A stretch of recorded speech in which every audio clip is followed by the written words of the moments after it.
diwasiatkan kepada Nabi Khatib al-Faqir ila rahmatihi wa jalalihi agar kita bertakwa kepada Allah Subhanahu wa taala dengan sebenar-benar ketakwaan. Jamaah salat Jumat rahimakumullah, kita harus mengetahui dan meyakini bahwa seluruh perintah Allah pasti membawa maslahat, pasti membawa kebaikan bagi para hamba-Nya. Tidak ada perintah Allah, tidak ada perintah Rasulullah yang sia-sia. Semua perintah Allah, perintah Rasulullah pasti membawa manfaat bagi hati, bagi akal, bagi panca indera, bagi rumah tangga, maupun bagi dunia dan akhirat kita.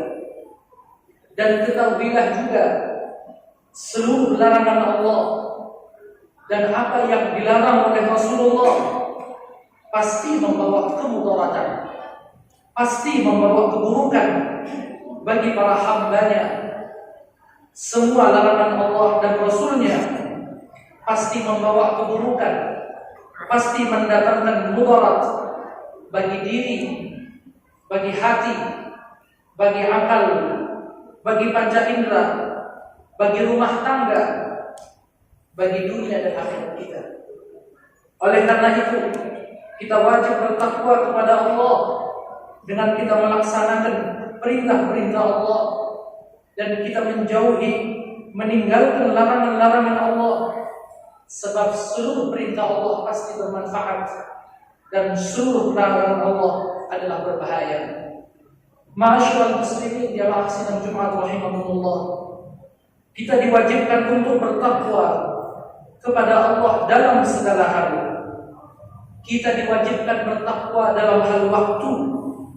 Manfaatkanlah waktu, karena waktu adalah modal di dalam kita beramal.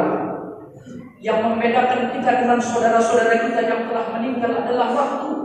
Waktu mereka telah selesai, sedangkan kita masih diberikan waktu kesempatan oleh Allah. Dan setiap dari kita tidak akan bisa mengira, tidak bisa menduga kapan batas waktu kita akan berakhir. Tapi yang pasti, waktu kita pasti akan berakhir. Patut dan wajib kita renungkan firman Allah di dalam Al-Quran, di kulli ummatin ajal. Setiap manusia punya batas waktunya. فَإِذَا جَاءَ أَجَلُهُمْ لَا يَسْتَأْخِرُونَ سَاعَةً وَلَا يَسْتَقْدِمُونَ. Dan bila batas waktu itu sudah sampai, ajal itu sudah sampai, tidak bisa dimajukan, tidak bisa dimundurkan barang sesaat.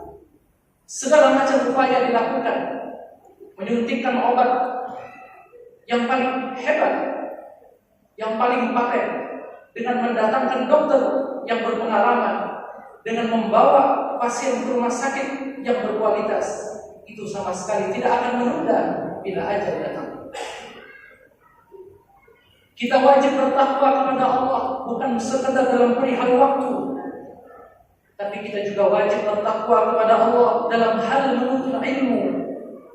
Sebab Allah dan Rasul-Nya telah memerintahkan kepada kaum muslimin untuk menuntut ilmu syariat, untuk mempelajari ilmu agama. Kita wajib untuk mempelajari ilmu tauhid, kita wajib mempelajari ilmu fikih, dan kita wajib untuk mempelajari ilmu akhlak atau ilmu tazkiyatun nufus. Nabi kita Muhammad sallallahu alaihi wasallam di dalam hadis beliau bersabda, "Talabul ilmi fardhatun 'ala kulli muslim." Bahwa menuntut ilmu adalah wajib bagi setiap muslim. Oleh karena itu wajib bagi kita untuk belajar. Kita wajib belajar dan tahu bagaimana kita mengesahkan Allah Ta'ala, sehingga tidak ada kesyirikan yang muncul dalam kehidupan kita, yang tanpa disadari dalam ucapan dan perbuatan kita masih mengandung unsur-unsur kesyirikan. Kita wajib belajar ilmu fikih, sehingga kita tahu mana yang fardu, mana yang rukun, mana yang sunnah, mana yang makruh, mana yang membatalkan satu amal ibadah. Setelah kita wajib belajar ilmu fikih, kita kaji secara mendalam. Kita wajib mempelajari ilmu akhlak, disebut juga ilmu tazkiyatun nufus, disebut juga dengan ilmu tasawuf. Ilmu tasawuf sebagaimana yang dikatakan oleh ahli ilmu At-tasawwufu kulluhul adab. Yang dimaksud dengan tasawuf bukan teori. Tasawuf bukan mengharapkan keramat. Tasawuf bukan berarti bisa mengkasyaf orang. Tasawuf bukan berarti bisa mengetahui perkara yang gaib. Bukan itu yang dimaksud dengan tasawuf di kalangan ahli sunnah wal jamaah. At-tasawwufu kulluhul adab. Yang dimaksudkan dengan tasawuf adalah adab dan akhlak. Siapa orang yang bertambah akhlaknya, maka bertambahlah tasawufnya. Dan sebaliknya, orang yang tidak mempunyai adab, maka sama halnya dia tidak memiliki ilmu tasawuf itu. Karena tasawuf itu secara makna adalah pensucian jiwa. Hanya orang-orang yang hatinya bersihlah bisa berucap dengan ucapan yang baik. Hanya orang-orang yang dikehendaki oleh Allah dengan hati yang bersih, dia bisa memaafkan. Hanya dengan hati yang bersih itulah orang mampu memaafkan kesalahan saudaranya, walaupun dia mampu untuk membalas kesalahan saudaranya itu. Oleh karena itu wajib bagi kita sebagai seorang muslim untuk mempelajari ilmu tersebut.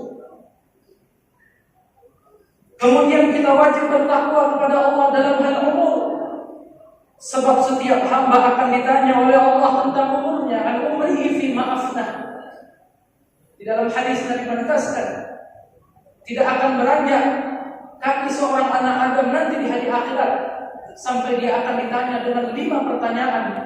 Satu di antaranya adalah al-umrihi fi ma'afnah, dan umurnya untuk apa dia habiskan. Maka kita wajib menggunakan waktu untuk kebaikan dalam rangka taat kepada Allah Subhanahu wa taala. Kemudian kita wajib bertakwa kepada Allah dalam hal berbakti kepada kedua orang tua. Sebab berbakti kepada orang tua adalah jalan menuju surga.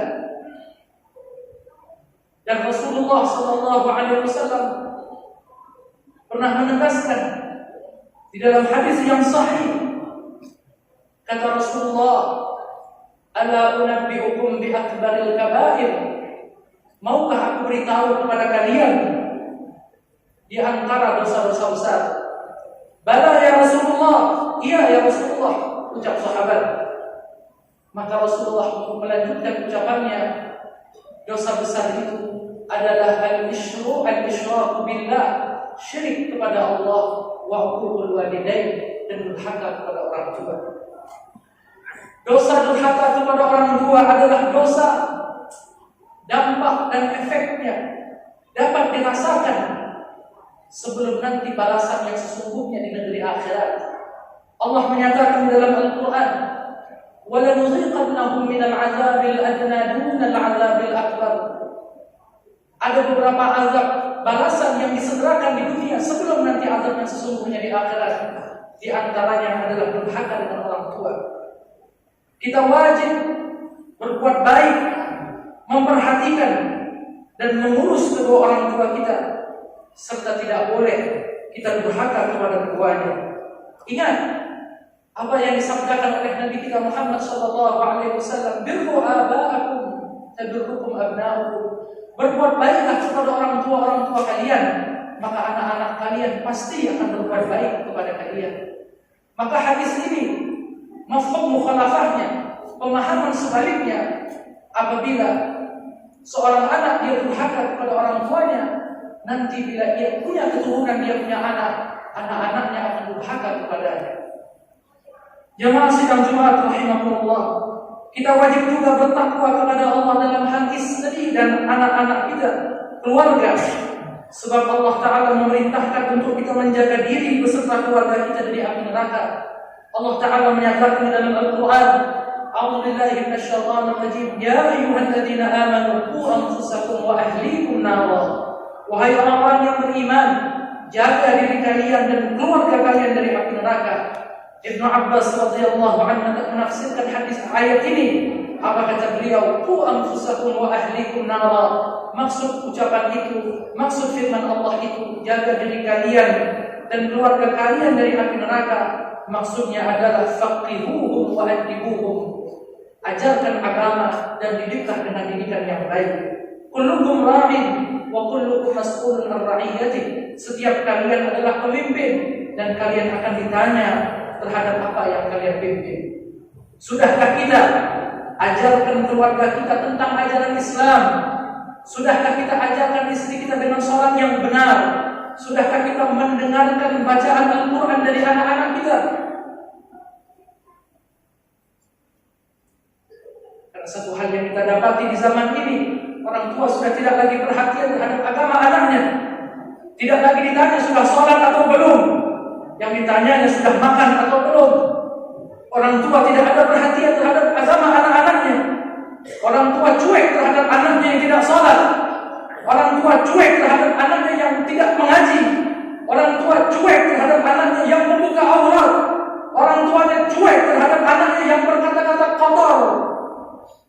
Allah menyatakan dalam Al-Quran, وَلْيَخْشَى الَّذِينَ لَوْ تَرَكُوا مِنْ خَلْفِهِمْ ذُرِّيَّةً ضِعَافًا خَافُوا عَلَيْهِمْ فَلْيَتَّقُوا اللَّهَ. Takutlah kata Allah, bila engkau meninggalkan dzurriyyatan dhi'afa, keturunan yang lemah. Sedih, menyesal bila kita meninggal dunia, kita tidak meninggalkan anak-anak yang saleh. Dari siapa kita harap doa kalau tidak dari anak-anak kita yang saleh? Kita wajib bertakwa kepada Allah dalam hal tetangga, sebab Allah memerintahkan kita untuk berbuat baik kepada tetangga. Sudahkah kita jaga lisan kita dari menyakiti tetangga kita? Sudahkah kita jaga perbuatan kita dari menzalimi tetangga? Sudahkah kita menjaga kehormatannya? Ataukah kita membicarakan aib-aib keburukannya? Kita wajib bertakwa kepada Allah dalam hal muamalah, baik masalah jual beli maupun masalah hubungan antara sesama kita. Sudahkah kita jujur dan benar dalam berdagang? Sudahkah kita selesaikan hutang piutang kita dengan jujur, dengan amanah, dan dengan cara yang baik? Sebab semua ini akan ditanya oleh Allah dan akan dituntut sampai di akhirat. Rasulullah SAW mengabarkan bahwa seluruh dosa orang-orang yang mati syahid akan diampuni oleh Allah kecuali masalah hutangnya. Beliau bersabda dalam hadis yang sahih, yaghfiru lisyahidi kulla dhanbin illa ad-dain. Seluruh dosa orang-orang yang mati syahid diampuni oleh Allah kecuali hutangnya. Sampai-sampai Rasulullah tidak mau mensolatkan mayit yang masih mempunyai hutang 2 dinar hingga hutangnya dibayarkan. Kita harus selalu ingat bahwa hutang akan tetap dituntut sampai hari kiamat. Sebagaimana dalam hadis Rasulullah bersabda, nafsul mu'min mu'allaqatun bidainihi hatta yuqta'ad. Rohnya seorang mukmin itu tergantung kepada hutangnya hingga dibayarkan hutangnya. Hari ini kita dapatkan dengan mudahnya kita meminjam uang, apalagi dengan adanya fasilitas pinjaman online dan lain sebagainya. Demi Allah, hal ini akan membawa kerusakan dan kerugian bagi kita. Dahulu orang-orang berhutang untuk kebutuhan anak, untuk kebutuhan istri, dan itu masih ada nilai kemuliaan dan tanggung jawab seorang suami. Tapi hari ini seseorang berhutang untuk gaya hidup. Apa kata Rasulullah? Iyyakum wad-dain. Jauhi hutang, kata Rasulullah. Fa innahu muzallatun bin-nahar wa hamun bil-lail. Karena hutang akan membuat engkau hina di siang hari, gelisah di malam hari. Patutlah kita renungkan apa yang telah Allah firmankan, apa yang telah disabdakan oleh Rasulullah SAW. Terakhir, kita renungkan ucapan Rasulullah, ittaqil maharim aqdan nas. Bertakwalah kepada Allah, jagalah diri kalian daripada keharaman, maka niscaya kalian akan menjadi hamba yang baik. Warḍa bima qasamallahu lak takun aghnan nas. Dan ridhalah terhadap ketentuan yang sudah Allah takdirkan, maka engkau niscaya menjadi orang yang paling kaya. Wa ahsin ila jarika takun mu'minan. Berbuat baiklah kepada tetanggamu, niscaya engkau menjadi mukmin yang sejati. Wa ahibba lin-nas ma tuhibbu li nafsik. Dan cintailah saudara muslimmu sebagaimana engkau mencintai dirimu sendiri. Takut musliman, maka engkau akan menjadi muslim yang sejati. Wala tuqsil dhahik. Dan jangan banyak tertawa. fa innaka kasratat dhahik yumitul qalba, karena banyak tertawa dapat mematikan hati.